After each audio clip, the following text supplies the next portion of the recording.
Shout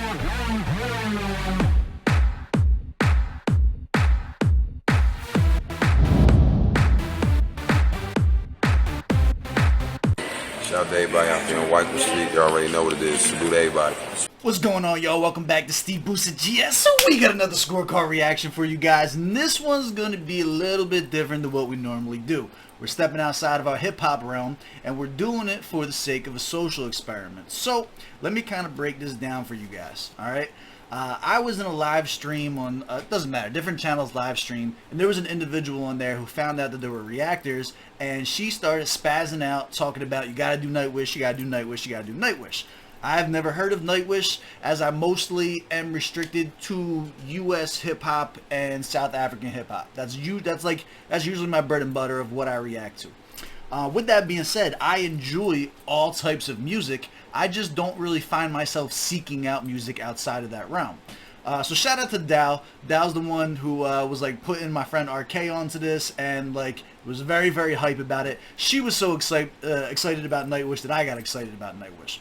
But then I had a different friend who I trust and I'm very near and dear to tell me that I should not do Nightwish because they have a very toxic fan base. So while I'm mildly interested in Nightwish as a band, I'm way more interested in you. So let me explain why. When I started doing this YouTube channel, I did have a few run-ins with what I would consider a very, very toxic fan base.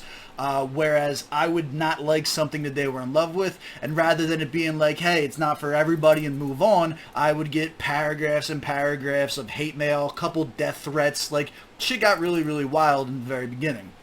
I plan on doing an entire video of my Keep It 100 series where I talk about different fan bases. What is a good fan base versus a toxic fan base? What are different calling signs of each? I plan on doing a very big deep dive on it, right? So when someone flat out tells me, hey, you should just steer clear of this because their fan base is toxic, I feel like it's a good opportunity for me to go and see for myself, because I don't take anybody else's word for it necessarily. Like, I want to go and see what my experience is. My way of reacting to things is very different than others. I put a scorecard to it. Like, there's a lot that goes into it that could either rub someone the right way or rub someone the wrong way, so your experience is not necessarily going to be my experience. With that being said, I plan on doing a Nightwish series if this goes well. So if this gets 250 likes, nothing crazy, I will do the next Nightwish and we will continue down this rabbit hole. I also don't care if the comments go well or bad. I don't want you to be persuaded to be nice or mean to me based on the fact that I am aware of you being a very passionate fan base. I want you to react how you would normally react in the comments, because I'm going to keep it 100, react how I normally react as the reactor. Just know that I wanted to be upfront and honest about my, like, if you look at like the other reactions that I do, why is there no other rock in there? It's because I'm doing this primarily for my social experiment side of things. But if I end up liking it and finding a band that's dope, well then it's that much better for me. So now that that's out of the way, after reading some comments, I found out that the 2013 live, I don't want to mispronounce it, I think it's Wiccan or Wackin'. It's not written. Wackin'. The 2013 Wackin' is where I should start with the live things, because that's like the good intro into who Nightwish is. I also understand they had like a change of lead singers and they had a lot going on within the crew. I'm sure you will tell me about it in the comments, and I do look forward to being educated on this. I'm going into this with an entirely open mind. I don't know what to expect other than I'm told that it's like rock and opera is kind of how it was explained to me, but I will be formulating my own opinion on that momentarily. Do me a favor, run the gauntlet, hit the like button, hit the subscribe button, the little bell for notifications, and we're going to go ahead and dive into this. I think we get like an actual full video, so I'm gonna full screen it. I think it's time for a little story. Oh! I was not expecting a female lead. That's actually super dope. This is already off to an interesting start. Obviously, I didn't do that much research into the actual band as much as I did into the fan base. So this is literally a completely fresh experience. And look how packed it is here, too. It's definitely story time.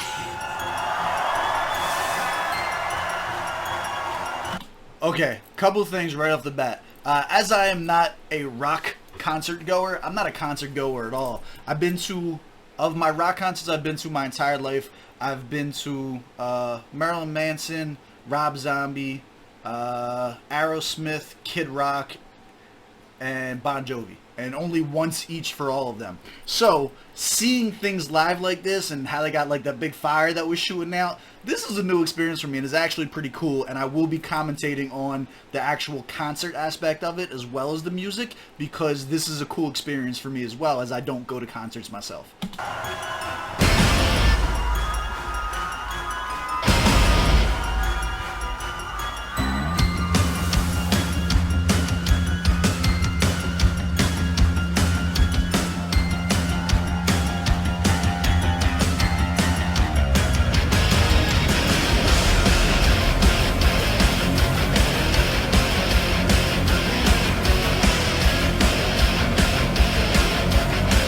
Now, this is an interesting, so you have to remember, this is all coming from the perspective of an outsider. Seeing the hair shake head thing, I didn't know that was a real thing.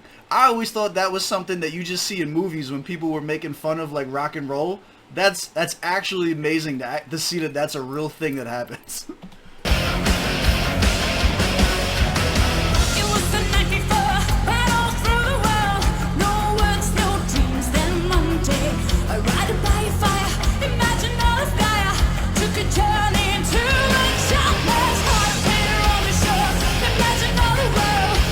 Okay, right off the bat, the only thing I've ever heard that sounds like this is a band called Blind Guardian. So I'm a gamer, and there is a game called Sacred 2 that a band called Blind Guardian did like a featured in-game movie of. Like, it's like a side quest that you could do. That's the vibes that I'm getting as far as the actual music and sound and her voice. She has like that enchanting fantasy type voice. Like, it seems like it fits well in the video game world for me.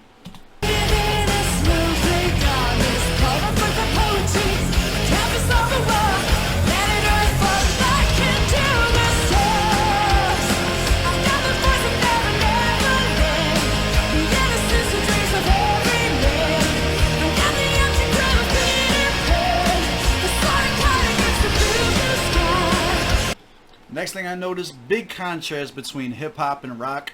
I think it's super dope that they have the lyrics on the bottom of the screen, because I can't really understand or make out what she's actually saying. Like, it's very loud as opposed to hip-hop, where the focus is more on the lyrics than it is on the actual music. Like, I can't stop my body from from like bopping up and down and vibing to this. But I'm so trained to like dissect lyrics and break down bars that it's like I can feel my brain fighting with itself, because I'm focused more on the melody and more on like the drums and shit like that and the actual music than I am on the lyrics, which is very, very counterintuitive for me, as I'm like someone who really, really enjoys breaking down bars.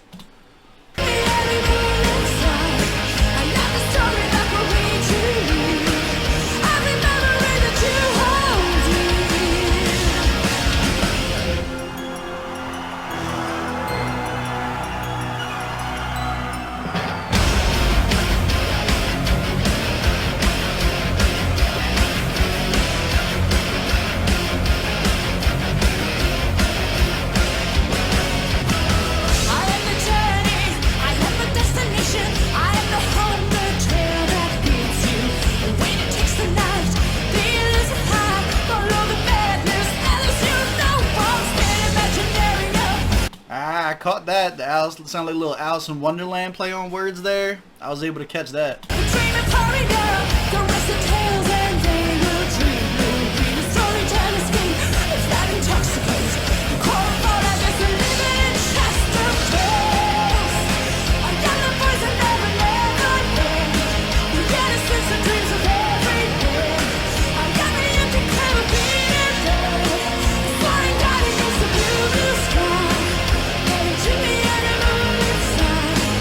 You know what? I'm going to double down on my assessment from earlier as well, in that this definitely gives me like a video game vibe. She's talking about a lot of fantasy stuff, using words like Gaia, using words like Peter Pan, and like a lot of fantasy like environment type music. I think it fits the aesthetic really, really well for like what's going on in my head versus the lyrics and stuff that they're actually saying. Like in my head, I'm associating with video games because of Blind Guardian, because of Sacred 2, and that's my only experience with this music.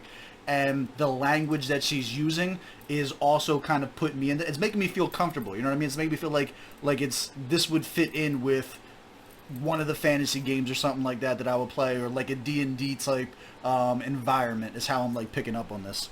I am the story that will make you read.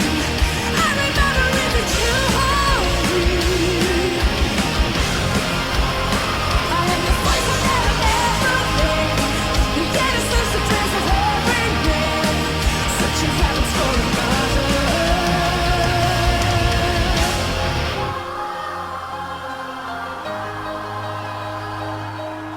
Before this drops, one other thing I want to point out that I like here is how she's dressed. Like, I wasn't expecting a female lead, which is super dope, especially on something that has such a large fan base as this. I don't feel as though I'm really coming out of pocket by saying I don't think female leads in rock and roll is a very common thing. So to see that it is a female lead in rock and roll is dope. And then to see like that, it's not like in hip hop, the female leads that are in hip hop, 8 times out of 10 are selling primarily sexuality, wearing barely anything without, you know what I mean, too much other things going on, just really like selling sex. Whereas with her, she's dressed like a rocker and not like necessarily modest or anything like that, but you can tell that she's not there, like she's there to sell her voice. She's definitely got some pipes on her to be able to sing over this fucking loud ass music. And then to capitalize on talent versus sexuality is super dope and something I was thinking about in the back of my head.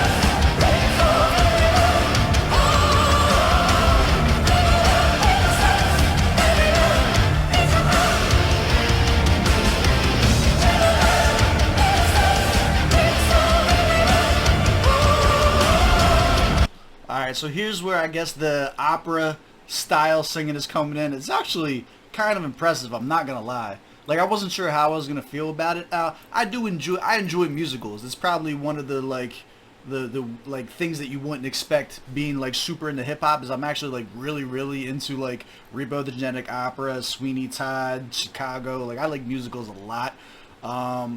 And I wasn't sure how I was going to feel with this with a rock background. It fits pretty well. It's like enchanting. It adds to that like mystical feel that I'm still getting. Like, this is still seems like a fantasy type environment, and that's like still kind of like foresty, that feel like elvish type shit. Like, I'm getting D&D vibes. That's where it's putting me at in my head.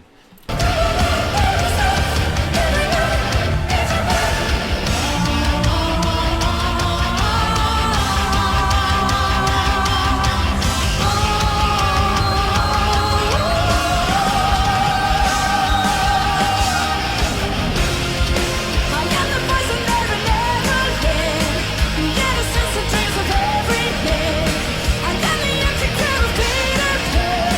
The starry cottage is the blue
That was a hell of a finale to go out on. That was fucking...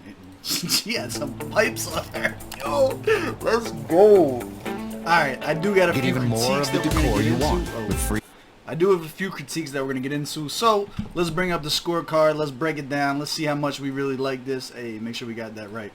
Alright, so we are new to Nightwish. So, in order for me to be a fan of a band, you got to catch 3 of them. Right now, to be honest with you, I fuck with it. It was 1 for 1. So 2 more from them, and we can bump them up to being a fan. As of right now, they're still new, and it was a hell of a pretty good first impression.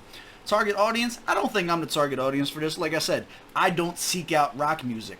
One thing I will say is, compared to most like traditional rock here in America, because I know this is a foreign band, I think it's Finland, I believe. I read from the comments. If I'm wrong, I'm not trying to be disrespectful. I just, like I said, I haven't done a whole lot of research on the band. I'm kind of hoping for the whole social experiment in the comments for everything to come to light. I'm pretty sure it was Finland or something of that nature in the world geographically. It's not from the U.S. But in the U.S., here the big difference that stands out for me that I think makes it something that I like more is rock here. You would have that same band with the fire and the big pipes coming out and the hard sounds, and then you have a male lead with like a super raspy voice, almost like screamo, and like really get into it from like a grunge rock perspective. Whereas with her, you keep all of the same like music. Excuse me, it's still like super hard music, but then she comes in with this like angelic voice that kind of creates this balance that just sonically sounds good. So I fuck with that. Proper setting, I have to imagine that this is concert music. Like, I'm so sure that me with headphones on listening to this does not even begin to do the justice of seeing something like that live. So I do think this is concert music. Ghostwriter, like I said, I get Blind Guardian vibes. Now, if you're new here, ghostwriter doesn't mean that I actually think that they're ghostwriting for them. I always get comments of people bitching about this. Ghostwriter for me is just, it started off as a joke in the beginning of my channel. Now I use this as, who do they remind me of? Who do they sound like to me? Where do I think that there may be an influence stemmed from one way or the other? That's what ghostwriter is for me. So for me, the only thing I've ever heard that sounds like this is Blind Guardian. So let's go to the breakdown. Now, Bar's lyrics, here's where I think it's the weakest. And this might just be general for, like, most rock music.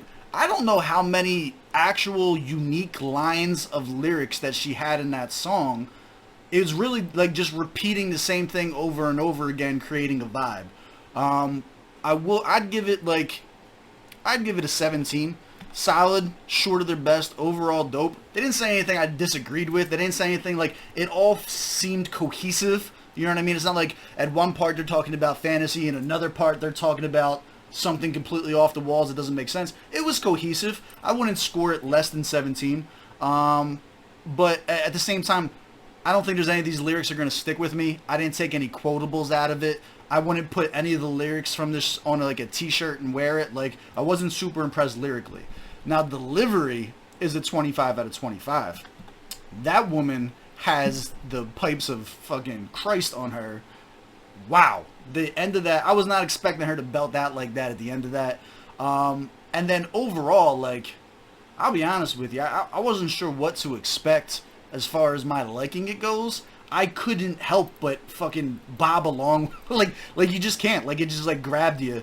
It was really impressive sonically. Beat selection, which translated into rock, would basically be like, how do I feel about the actual instruments that were going into it and the music in the background. 15 out of 15, hands down. Sound quality mixing, 15 out of 15. For it to be live and sound that good live, like, it sounded like studio quality live. Very impressive. Effectiveness, I will give it 10 out of 10. Effectiveness,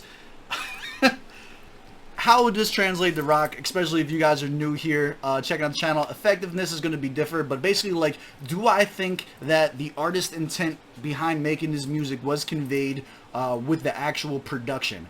And based on the fact that it looked like there was 10 billion people in the audience mouthing along with it, I would say that that their effectiveness was maxed out, that people were feeling this. You know what I mean? She started clapping. You seen this, a wave of everybody clapping on beat. People were feeling it. Super effective. Enjoyability. I would give this a 9 out of 10 for enjoyability for me. Now, I don't normally get into this, but I would put this on a playlist. If I was making a rock playlist, I would 100% include this song on a playlist. And especially to hear, like, to get a chance to hear, like, a studio quality version of this, too. I would also be interested to do that. I'm not sure if it would be better or worse. Something tells me the energy from the audience and things like that actually add to it and make it better, to where this might actually be better than the studio version, which is why people recommended looking at the live shows as opposed to looking up the studio stuff to react to. But for now, that's my score. I would give this, as somebody from the outside who doesn't listen to rock looking in, it would get a 91 out of 100. Do you agree? Do you disagree? Drop in the comments below. Please be respectful. Don't make me start blocking people. I'm not trying to hear your bullshit. And other than that, I appreciate y'all checking me out, and I'll catch you on the next one.